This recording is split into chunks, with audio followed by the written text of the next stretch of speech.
قدر الله ما شاء فعل النادي الاهلي يخسر بطوله الدوري. انا لو هتسالني كاهلاوي هتقول لي زعلان، اقول لك طبعا زعلان النادي الاهلي خسر بطوله الدوري، بس هرجع واقول لك ان النادي الاهلي ما خسرش بطوله الدوري. هتقول لي ازاي يا عم؟ اقول لك النادي الاهلي فرط في بطوله الدوري. النادي الاهلي فرط في اسهل بطوله دوري على مدار تاريخه، اقسم بالله ده اسهل دوري النادي الاهلي كان بكل اريحيه، كان سهل جدا ان هو ياخده. النادي الاهلي اللي فرط في بطوله الدوري ده. هرجع اقول لكم ليه، بس هرجع معاكم كده وارصد ايه الاخطاء الكارثيه اللي كانت موجوده في النادي الاهلي من اول التعاقدات ومن اول ما رحنا كاس عالم من الانديه. هرصد معاكم بس حاجه كده مع بعضينا، وهنيجي لغايه موضوع الدوري العام وهقول لكم النادي الاهلي عنده اخطاء.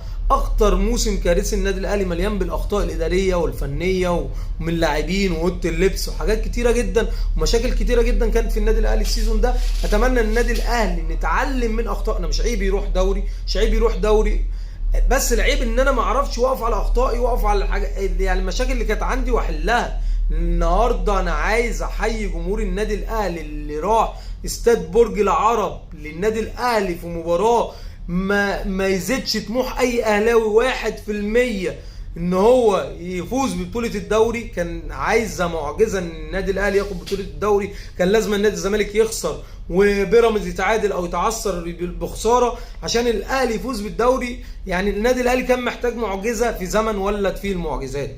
تمام. فانا مش هتكلم ان النادي الاهلي كان ليه فرصه، لا النادي الاهلي يعتبر شبه ملوش فرصه. بقول لك كانت معجزه في زمن ولت فيه المعجزات. فانا هقول لك ان كان في اخطاء كارثيه من بدايه ما احنا مشينا كولر.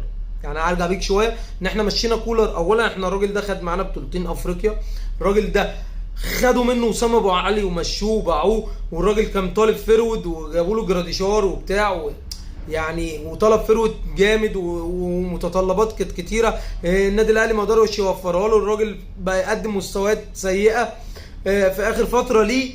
فخلاص قلنا ماشي، ممكن احلال وتجديد ومحتاجين مجموعه جديده يبقى عندها الشغف وعندها القدره وعندها الشغف انها تاخد بطولات، ومحتاجين لعيبه جعانه بطولات وانها تعمل حاجه للنادي والاسماء. مفيش مشكله، بنعمل احلال وتجديد. طب مين جه يكمل ورا كولر؟ جه الكابتن عماد النحاس كمل ورا كولر، عمل 6 مباريات للدوري العام، مفيش افضل من كده.